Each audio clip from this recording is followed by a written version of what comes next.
Hello, everyone, and welcome to Using Social Data to Enhance the Customer Experience, the first webinar in our Next Gen Customer Experience series. My name is Cassandra Jowett, and I'm the Head of Content Marketing at Influitive. We're an advocate marketing software company, and you'll learn more about us later this week in the third webinar in the series. But today, I'm really excited to welcome Catie Ivey, the Vice President of Client Partnerships at Insightpool, to kick off our webinar series and teach us all about how social data can help us with our customer experiences. Catie has been a longtime partner of Influitive and a customer of Influitive, so I'm really excited to have her join me on the webinar today. Just before I introduce Catie and have her get started, a few housekeeping items. So I'm doing the introduction right now, so we can already cross that off the agenda. Then Catie will go through her slides, teaching us all about social data. And then at the very end, we'll have a Q&A where you can submit your questions for Catie or me if you want to, but Catie is the real expert today, so hopefully you have a couple questions for her about social data and all about how you can improve the customer experience on social in general. If you submit your questions in the chat box there in the bottom left, I will flag them and save them toward the end, and we'll address them then. And then I know many of you are already asking, yes, you will be sent the slides and the webinar recordings on Friday. If you signed up for all 5, you'll get all 5. And if you want to join us on Twitter, you can use the hashtag CX or tag Influitive or Catie's Twitter handle there. So without further ado, I'm going to pass it over to Catie, and she's going to tell us all about how you can use social data to enhance the customer experience. Take it away, Catie. Thanks so much, Cassandra. I'm so excited to be here and be kicking off this. I think it's going to be a really fantastic series. When Cassandra approached us a couple weeks ago about this one, we were really excited to have an opportunity to take part. So we're talking about one of my all-time favorite topics today, which is social media. So I think we've got some fun stuff to go through. Cassandra's already warned me that we usually have a lively bunch when we've got Influitive webinars happening. So I'm really excited for what the next couple of minutes, or I guess half hour or so, has in store for us. Just for a very quick intro in terms of my background, Cassandra's already mentioned I'm our VP of Client Partnerships here at Insightpool. So I manage both our sales and our customer success team. Most of what I share today, I'll probably be wearing my customer success hat for most of the webinar, but really talking at a very high level at how social media should impact every piece of the client journey and the client experience, which is a topic that I'm personally really passionate about. So there'll be a couple of kind of key topics and buckets that we've broken things down into today, but I want to get started really with a very foundational piece, finding your voice and then understanding what it is that you actually do with that voice on social. So I think a few of my transitions may not come through. I just noticed that things are coming into a slightly different order, which is totally fine. But as we kind of get started at a high level, I know we've got a variety of individuals on the phone and with us on the webinar, probably some of you with immense amounts of background and expertise in social, and probably others that are really just getting started or feel a little bit new to the game. But really, from a foundational perspective, social media is very much the tool that allows us to hear, drive, and leverage your customer voice at greater scale really than ever before. Then if you're really good at that piece, then it's going to help your company and product become that voice. So for me, social is very foundational aspect of figuring out exactly what that brand voice needs to sound like and needs to look like. Social media, when it's done well, is by, for, and all about your customers. Some of you guys that are really experts in the space have probably read some work by Peter Friedman, but he wrote a whole book on the topic called the CMO's Social Media Handbook. If you're a marketing leader and really ready to invest some time in the topic, I highly recommend it. But before we get started, I want to take a little bit of a step back and really think about how social media impacts the entirety of your customer experience. Social media has very much transformed what it means to buy and to sell. And it's transformed our expectations as consumers, really. Think about simple scenarios in your own lives. Travel. 20 years ago, how often did you interact with an airline like Delta, for example? You may have booked tickets. That's about it. If you had really serious issues or complaints, you'd sit on hold, maybe talk to someone, but that had to be pretty important. With the rise of social, of course, that changed, and consumers have had a much louder voice than ever. Channels like Twitter, Facebook, became a really great place for us to start airing grievances. Even 5 years ago, social was very much a place where we might complain if we wanted something to be fixed. But if we fast forward a little bit to 2015, even a couple of weeks ago to be exact, as a frequent traveler, I now expect Delta to be part of my experience. Of course, I still air grievances if and when I have them, but I also talk about great experiences, and I expect Delta to be part of those conversations. And if I expect that type of attention from one of the world's largest B2C brands, how much more do our customers expect from us, particularly as B2B marketers? I love the Maya Angelou quote that you see on your screen here. I've learned that people forget what you said, they'll forget what you did, but they'll never forget how you made them feel, which to me is what social is very much all about.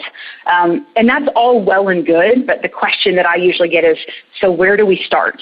And let's start with figuring out who our customers really are. There's kind of a lens that we look through at Insightpool a lot. And don't worry, I'll tell you a little bit more about Insightpool later on in the presentation. I know you're all dying to learn more. And I get it that the task might feel a little bit daunting, especially for those of us with small teams, limited resources. And let's be honest, who doesn't feel like they have somewhat limited resources these days, even if the biggest limitation there is time. But luckily, social media has given us access to so much data that can not only help us not only understand our customers in a whole new way, but really be more purposeful about that type of customer experience, what we want to build for them. And one of the great places to start is looking at the differences between characteristic and demographic data. And we've been looking at demographic data as marketers for years. Who exactly is my target buyer? Are they male or female? What job titles do they have? The list goes on. And I'd argue that we've been trying to look at characteristic data for years as well, really ever since we started locking people in a room and asking them lots of questions and calling them focus groups. But characteristics data is harder. It's a heck of a lot more expensive to figure out, really until, you guessed it, the rise of social media. Want to know how people behave today, where they spend their time, what TV shows they care about, literally what they are passionate about at their core. Yep, absolutely. Social media is the place to start. If you want to understand your customers in a whole new way, we have access to staggering amounts of data that even just a few years ago didn't exist. The quote that you'll see on my screen here, by 2020, social data will increase 600%, 75% of which will be created by customers, not businesses. We could literally spend the next 2 hours talking about nothing but all of the ways to mine social for relevant data. So I wanted to give you at least just kind of one tangible example. Some of what you see on your screen here is an example of one of the things that customers do use Insightpool to do, and it's to mine Facebook data for anonymous topical data. You can see some of the info that we're helping them uncover, things like demographic, sentiment, various types of engagement, content. What exactly are their customers talking about, and what content, such as links, are they sharing most actively? You'll also see some things, like brand, product, content, industry topics. We've done this type of research for, a ton of different folks. Some would be B2C brands, like Carter's is just an example. They want to understand parents' big pain points around children's clothing. Spoiler alert here. Hard to put on. Those exact keywords show up around children's clothing 10 times as often as uncomfortable or itchy, which was news to a lot of the folks over there. But we've also done research for some of our B2B brands as well. They want to harness the power of the world's largest focus group to really understand things like how they stack up against their competitors around topics like email marketing, marketing automation, trends and topics that'll be really familiar to you guys on the line. Even more important for many of our B2B brands than the competitive analysis is they're looking for common pain points being discussed really as they build out their product roadmap. I warned you that we could talk kind of all day on this topic, so I'll stick to my time limit and force myself to keep moving. But data is a really exciting topic to talk about as we're learning what it means really to build those genuine relationships with our customers and then to weave that through the entirety of that customer experience. Probably my favorite piece, though, to talk about is building these deeper, more authentic connections. For me as an individual, social is all about building and growing those connections. So I get really excited when I see brands that are doing this piece well, something that I love individually, and I get even more excited when I see our customers and just companies in general that are really winning in this space. I've been lucky enough to work with some incredible brands and really some brilliant marketers during my time at Insightpool. But one question that I do find myself asking them over and over is, how can your brand be more human? How can you guys come across with that more human of a voice? It's probably the single biggest criticism I have of many companies that I see on social today. They're so busy trying to stick to that brand voice that they really can very easily lose any sense of being human and connecting with real people. And this is really a great time to step back and think about why social media even exists at all. Why are we as individuals drawn to it? And really, if you've done much research on the topic, you'll easily see there's three main perceived benefits that drive each of us to participate in social. I mean, think of you as an individual, why you're on channels like Instagram or Facebook or Twitter or LinkedIn. If you break it into three buckets, really it typically starts with self-expression. We're all looking for ways to be heard. We want to be noticed. The second big bucket is really making connections. So you want to either make new friends or connect with individuals and be able to really create depth there. We're social beings, so we're wired for connection. The third main one that jumps out to me specifically is we also like to get attention. That ties into self-expression, but I think it's a little bit different. We really like to be noticed as humans. And if we turn those three buckets into what I'll call business speak, think about the first one, self-expression.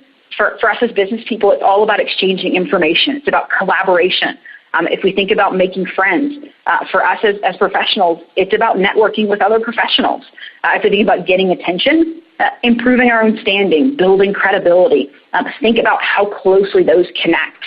If you can help your customers do these three things, then I guarantee you'll be set up to win at social on so many levels, but absolutely to win at using social as a key driver of your customer experience.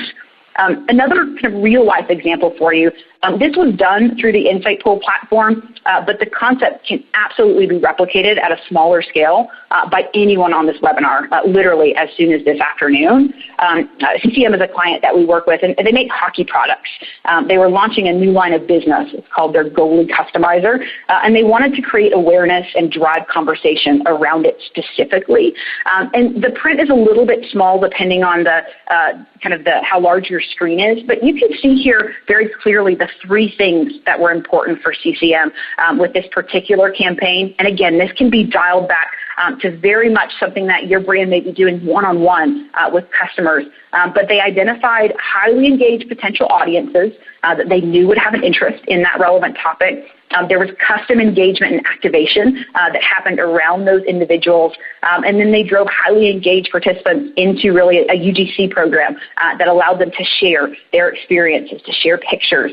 The perfect example of creating genuine connections in a very one-to-one way via social. And it really goes back to that point around that volume of social media data that we were talking about just a few slides ago. Remember, I think this stat was 75% of that massive increase in data. It's going to be driven by individuals, not by brands. So if you can harness and drive that content creation process, you really will be set up for success across multiple different layers of social. Very much in that same vein of building those deeper, very authentic connections, the topic of customer love just seems like a very natural transition. It's a hot topic, as it should be. Most of us on the line today are in highly competitive industries. If we don't show love to our customers, I can guarantee one of our competitors is waiting in the wing and more than willing to do that. And I would argue that one of the easiest things each and every one of us could start doing today is simply paying more attention to your customers on social and making them look good, feel noticed. Remember, goes back to that point of how are we making our customers feel, those key personal drivers, why we're on social as individuals. You can see on your screen here just a few very simple examples of how Insightpool stays engaged with our customers. On the right side, you've got Home Depot and Ryobi are two of our consumer brands. And so we're giving the brands a shout out. We were actually at one of their local events testing out some of their tools. The example on the left is probably more in line with what we focus on really consistently, which is building connections with the people behind the brands. I hope that Cassandra can attest to this as well as we love the work that we do with Influitive. But even on the example on the left that you see, Danielle is the individual behind this tweet. She's one of the account managers on my team. And she, of course, tweeted to our three main contacts at TTI immediately following a client on-site meeting just last week, which really leads us very naturally into our next slide, which is a very natural result of using social as a way to show that continuous customer love. Social has been a key driver of ongoing customer interaction with our clients for a long time. You can actually see the man behind the previous tweet here on the right side of your screen. We've got Brian. I think he may actually be dialed in this afternoon, so if you're on the line, Brian, thanks for the great Twitter love last week. Of course, we use all the traditional channels, of course, email, face-to-face meetings, phone calls. We throw stuff in the mail every once in a while as well. But social's been really huge for us at Insightpool in terms of cultivating real relationships with our clients. You can see two examples of, we'll call them Twitter love, that we've actually gotten in return from our clients over at TTI or from Brian specifically. We were actually heading up to that meeting that I just referenced on the previous slide. And before we even got in the car early that morning, you can see Brian tweeting, excited to have my Insightpool family in town today, and then tagging each three of us individually. I think for me, that's when you know you've succeeded at building an actual relationship and move beyond kind of that simple buyer-seller relationships as when you have this type of interaction with your clients very directly. And our next concept that we're going to talk about is it's actually quite similar. It's all about listening to customers, being able to respond with insights. Very similar vein and a similar example to what we were just talking about. I'll give you another example of one of our clients in action. It'll probably resonate really well with the B2B marketers in the group, which I'm assuming is a pretty good number of you guys. And it's all around the concept of event marketing. Double Dutch is another one of our fantastic clients that we've enjoyed working with a ton. Shout out to Justin. I think you're on the line as well. When we think of listening to customers, sometimes that concept can feel very overwhelming. I referenced some of you earlier that I know we feel really resource-strapped, time-strapped. What do you do if you don't have a sophisticated listening tool yet? Maybe if we haven't figured out how to analyze all of that data just yet. But sometimes all it takes is really getting back to the basics. Something as simple as an event hashtag is a great way to listen to your customers. Literally, you can get on Twitter and throw this one in, and 30 seconds later, you're up and running. It's a great way to create genuine conversations that have the potential to yield great results. You can see here in this example, that's exactly what Double Dutch did. So they identified event attendees just literally based on folks that were using that specific hashtag. There was, again, a custom engagement activation campaign. So they went out and started conversations with individuals that they knew would be at this event that were tweeting about that hashtag. Then they drove buzz specifically around Double Dutch's presence at the event, and they got relevant traffic to their booth. Although if you're able to read the tweet there on the right, you'll see that they were talking about a complimentary massage. So who doesn't want to stop by for a free massage at an event? I know that I would be first on the list to be there. But you can see some really great results as well that this team was able to drive as a result of that very simple listening, being able to meet customers where they were at, jumping in and starting conversations, and then being able to pick those up with that very human, very genuine brand voice that you see here on the right side of your screen. And again, if some of the text in here is too small, you guys will be getting copies of these slides. So hope that you'll spend a little bit of time digging through some of the examples. We've got some really witty customers, so I tend to love the stuff that they're tweeting about. And from a transition standpoint, let's talk a little bit about timing. Where do we actually start? We know that consistency is really key with all that we do, but for many of us, it feels like a big leap, particularly if you're not super engaged with your clients today via social. It can feel like there's a big learning curve, or there's a lot to do to get us there. So let's keep it really simple and start with just reimagining what ongoing customer engagement can look like for your brand. For a really simple example, let's think about a typical onboarding track. Most of us have some sort of series of something specific that you do with new customers. Perhaps it's a series of emails, phone calls. Maybe you send them a gift in the mail. Potentially there's a face-to-face meeting or intro that happens. Depending on the complexity of the sale, that may waver or change slightly. But we most likely have something spec'd out that's really specific that we already do. So let's take a step back and think, how can we tie social into that and make social a true cornerstone piece of that experience?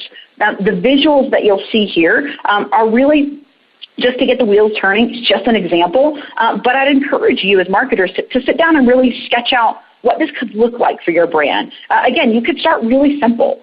Think about things like a welcome tweet, maybe a LinkedIn recommendation, a Facebook like or share. Depending on the customer, maybe they're super active on Instagram. Maybe they're really cutting edge and they're doing some cool things on Snapchat. Are there a few things that you can slice into that ongoing customer engagement that can make social begin to be part of that cornerstone? Really, I would say the one big piece of advice I would give you here is just create a plan. We know nothing happens by chance. So even if it's very simple and a couple of 2 or 3 things that you're going to do, just decide what that's going to look like and draw a line in the sand and decide that your brand's going to start doing something on social from an ongoing customer engagement perspective. I think you'll be really excited with the results and what you're able to drive there. The last thing I'll say on that specific topic is that relationships really take time. People are complicated. It takes time to build trust and loyalty. Go back again to those key drivers of why we're on social at all. Self-expression, making connections, making friends, getting attention.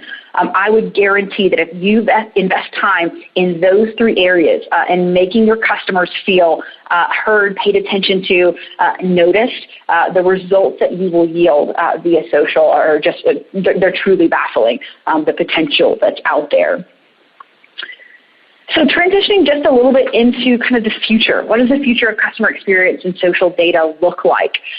The stat that we have on our next screen is one that I would be amazed if you haven't heard it yet. You have most likely heard Ashu talking about the decade of the CMO.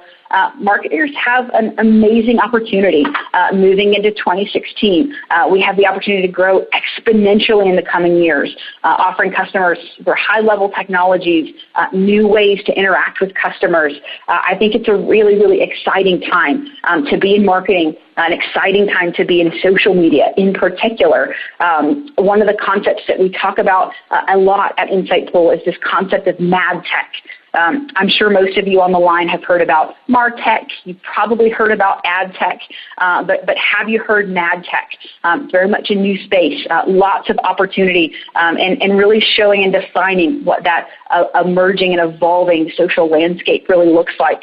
It's no coincidence that our category is rapidly advancing as that convergence of marketing technology and advertising technology. It's powering advancements that they just weren't possible a few years ago. Even like we talk about, the evolution of, my experience of how I interact with a brand like Delta. Even the last 5 years have changed that so significantly.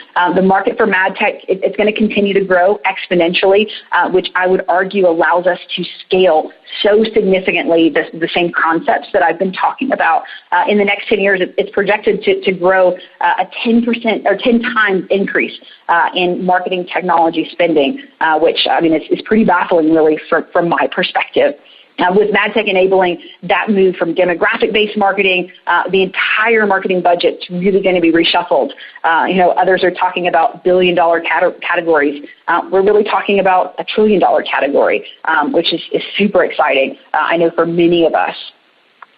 And now really the moment that you've all been waiting for, the 60-second elevator pitch that gives you just a little bit about who Insightpool is and what we do. I know that I've talked a lot. I've noticed that we've got a ton of questions coming in the chat box, so don't worry, we're carving out a pretty good chunk of time for some Q&A. But I did want to give you just a little bit of an understanding of who Insightpool is and what we do kind of from a technology perspective. We're a predictive word-of-mouth marketing suite, and what we do is help marketers to find untapped social audiences, and we drive them down relevant engagement paths. From there, then we're able to scale those results through both organic and paid. You can see just a few of the logos that we work with on the screen here. We've got some really innovative folks, both on the B2C as well as the B2B and B2C side. But would encourage you, if you're looking to scale word of mouth, or if you're just up for an interesting conversation around kind of the evolution of social data and how that ties in to what you guys are doing day in and day out from a customer experience, customer success perspective, would love to connect with you directly.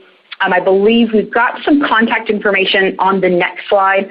We definitely would love to hear from you. I know that Hillary, we've got some folks that have been tweeting. We've got some good interaction that's happening via social throughout the course of the webinar. So I'm looking forward to connecting there as well. But this is probably a good transition to pass back to Cassandra. I think that you're going to moderate a bit from a Q&A perspective. That's right. Thank you, Catie. That was great. It's great to see social data and the customer experience from your perspective, and I think it gives any marketer a lot to talk about since it's such a new space and there's so many opportunities there. On that note, I'm going to start with one of my own questions. I'm going to be a little selfish here. But, you know, like I said, there's so many channels, there's so many data points, there's so many tools that you can use. That can be a little bit overwhelming for anyone, especially if you have a smaller team or not a huge budget for technology. You know, if someone, especially B2B marketers, if they could just start in one place with one or two data points, what would you recommend that those be? That's such a good question, and I think it does differ a bit depending on the company and your specific market. The thing that I would recommend first is you need to make sure you know where your customers are. So there's a lot of information available out there in terms of even just some basic demographic information. So if you sell to folks that are a bit younger, then I would tell you your customers are most likely on Instagram and Snapchat. If your demographic skews a bit older, they're probably super active on Facebook. LinkedIn and Twitter tend to be a bit in the middle. As someone that's in B2B sales and marketing myself, I love Twitter. It's just my favorite channel. For me, Twitter is the perfect hybrid of what, you know, social media just a few years ago was very much personal, and it was this weird sort of dichotomy between what was okay to be, what was professional and what was personal, and where did the lines blur. And for me, Twitter is very much the perfect hybrid of those two, where I tweet a ton about marketing and I talk about social media and the evolution of that space, but it's also very much a real-life example of who I am, and my real life exists there as opposed to LinkedIn, which is quite corporate for most of the buyers and things that I interact with. So I would encourage Twitter. I think it's the most underutilized channel for B2B marketers today. It's also the easiest channel to be able to start small and have a plan. I talked about when we looked at that customer experience timeline, even if you can't do everything, it may feel daunting or overwhelming. Pick a few things that you know you can do, and I would argue that using Twitter as a channel to know your customers and to drive customer love is something that can start very simply and then scale from there. Absolutely. I definitely agree, and I think that you made a lot of great points there. There's so many different places you can start, but you know, Twitter especially, it's so easy to listen. You don't need to buy any technology to get started. So you know, that's definitely a place that we're looking, and I hope that other marketers who are kind of looking to get into that space do the same thing. We have another question here. Oh. Sure, go ahead. One more point on that, just to give an example of how simple Twitter can actually be, because even customers that I work with sometimes feel like Twitter is this very daunting, a very overwhelming place to get started. I would encourage you, just build a Twitter list of a couple of your customers. Literally find a couple of customers that are super active on social, throw them into a Twitter list, and then use that as a way to listen and start engaging. You'll be amazed at how easy it actually is to get started and then scale from there.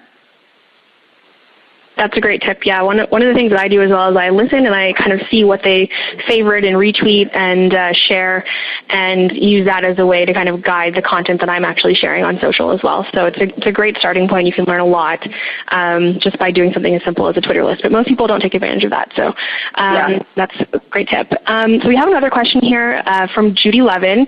She's joining us on the webinar now, and she says, do you have any specific differences or advice for B2B marketers? I think social has been the domain of B2C consumers or B2C marketers for a long time, trying to reach the consumers that they're marketed to.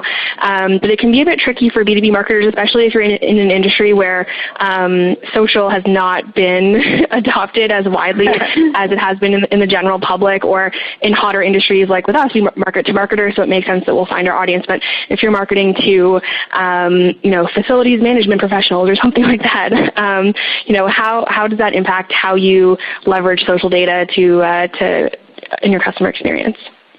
Yeah, that is such a good question, Judy, and it's definitely a challenge that I think every B2B marketer struggles with, in particular in those examples of industries that Cassandra was just outlining. And we do have some B2B customers that fit in that maybe slightly more creative, that selling to marketers or the Double Dutches of the world, that their customers are very active on social. I've also worked, though, with some folks that have very, very niche markets that literally one of my clients sells to call center technology companies.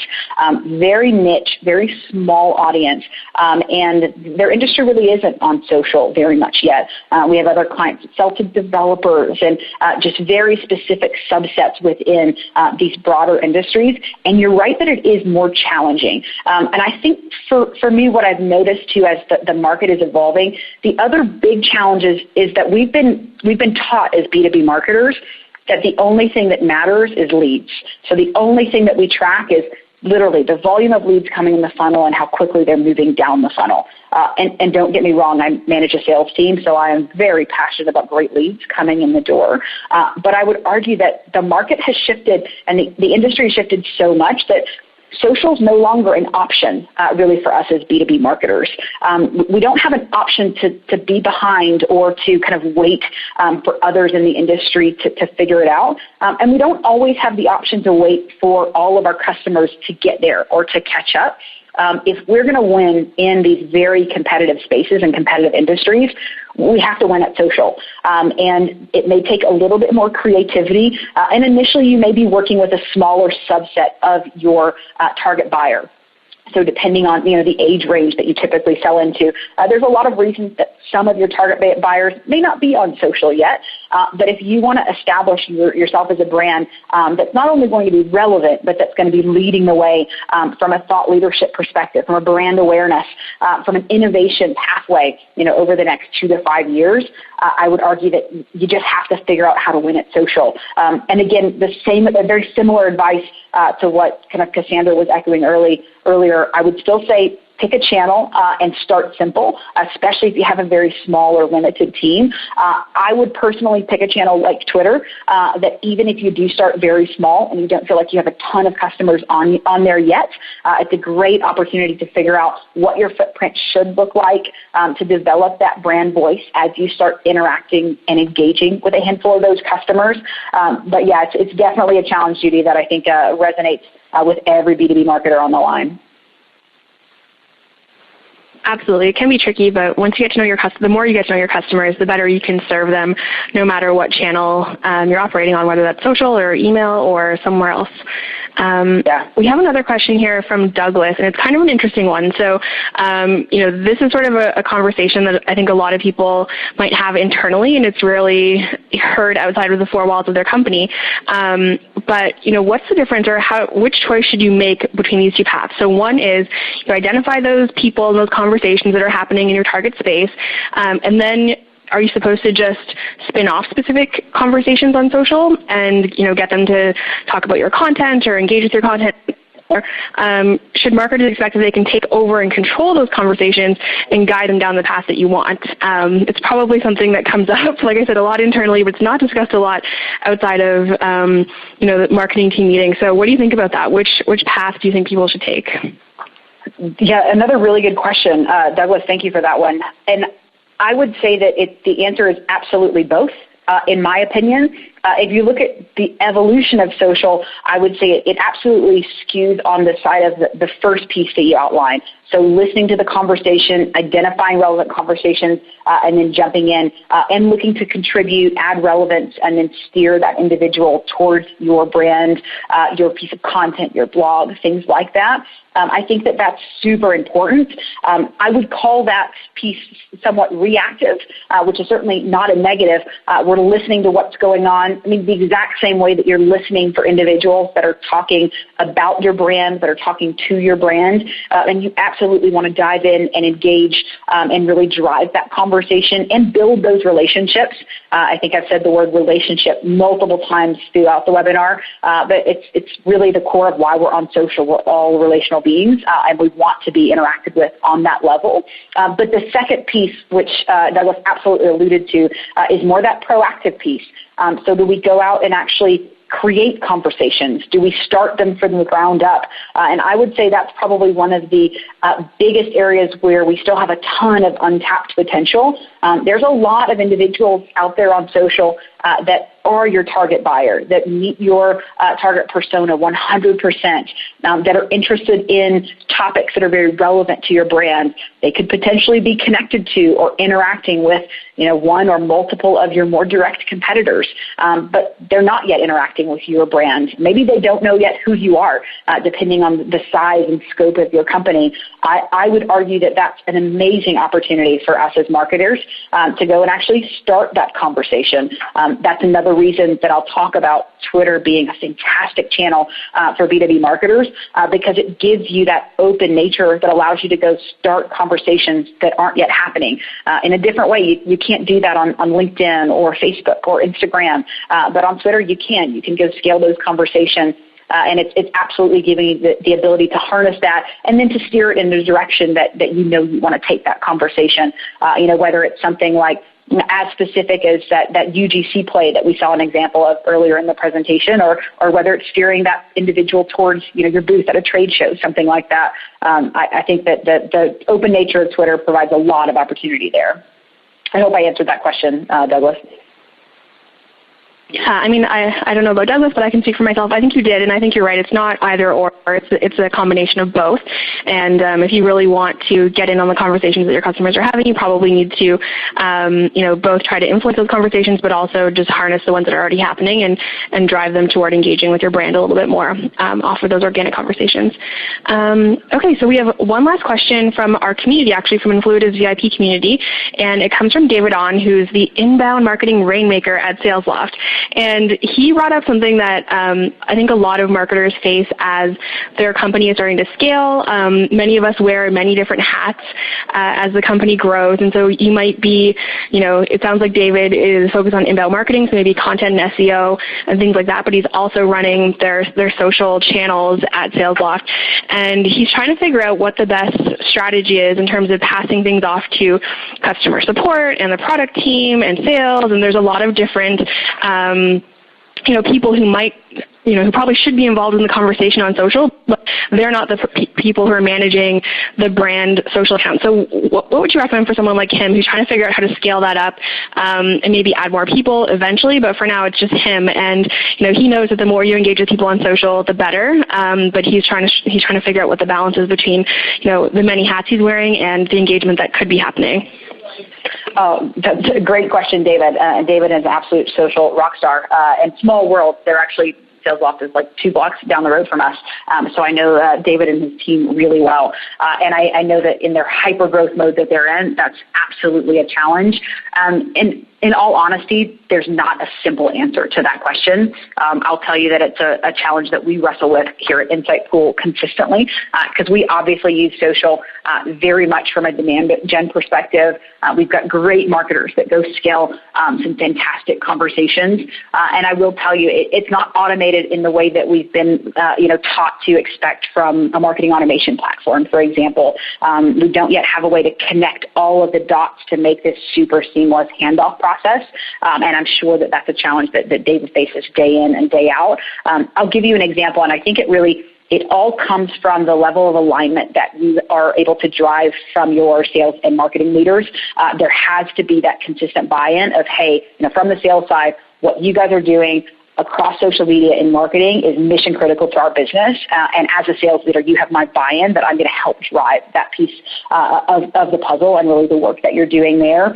I'll give one example of our social media manager went out and started a fantastic conversation with a community manager at Volvo really recently. And she literally engaged her via an Insightpool campaign. It was a proactive app mention. Then there was a great back and forth conversation around some cool things that are happening via social media marketing, some cool ideas and content. Then our social media manager then one-on-one connected that community manager directly to the sales reps that own that account. So it took one step of a manual process to make that one-on-one connection. And then, of course, that sales rep picked up that opportunity in Salesforce and started nurturing that relationship and building and driving the ongoing communication. So we haven't cracked the code 100% even on our side in terms of how do we make that whole process completely automated. But I will say for us, it's working pretty well because we have really solid buy-in from myself as a sales leader, connecting back into the marketing team. And then we have consistent conversations and review to make sure that really us on the sales side that we're not dropping the ball, that there's not social conversations and engagement that are being started on the marketing side that aren't getting then picked up and nurtured and really driven through the funnel on the sales side. For sure. I mean, it sounds like Insightpool and maybe SalesLoft are similar to Influitive, where you automate part of the conversation that you have on social with your prospects, your customers, and then there's someone who's kind of monitoring all of that stuff on the other end so that you can pick up those conversations and carry them over the finish line as they come through. So it's not 100% there yet in terms of all the technology that you would ever need to make it 100% automated, but I'm sure we'll get there one day and it won't sound like a robot on the other side. That's the other thing. You never want to sound like a robot. Yeah, I would argue there's an element of social that just has to stay human. It has to stay human.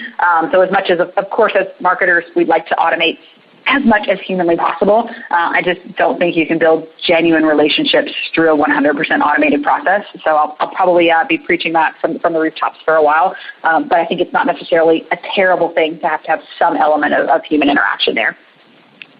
No, absolutely not. Okay, well, thank you so much, Catie, for your time sharing all of this great insight with us around social data. I think those are all questions that we have for right now. So, yeah, I think that's it for the webinar, and thank you again. And tomorrow we're going to have Nick Stein, who's the Senior Vice President of Marketing at Vision Critical, talking a little bit more about the customer experience, of course, as part of the Next Gen Customer Experience webinar series this week. So that'll be tomorrow at 1 p.m. Eastern, 10 a.m. Pacific. And thanks again, Catie. Thanks, Cassandra.